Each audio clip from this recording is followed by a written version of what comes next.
How to add WhatsApp link in TikTok. Hey there, welcome back to the channel, and let's get right into this quick and easy tutorial.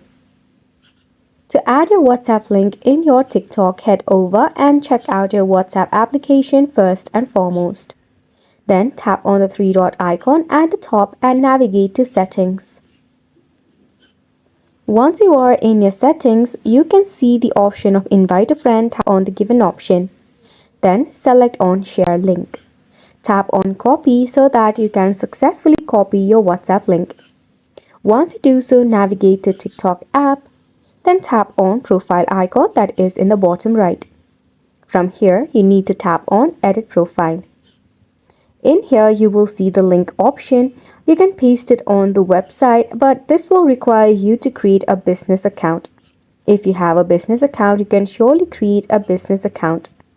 Also mind it might require some of your details.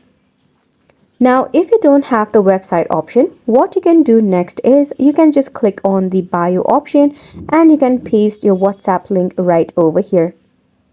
After this, you can tap on the Save button. Now, once you do so, the WhatsApp link will be created right over here and people can check it out.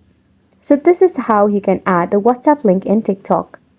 Hopefully this was helpful to you. Thank you so much for tuning in.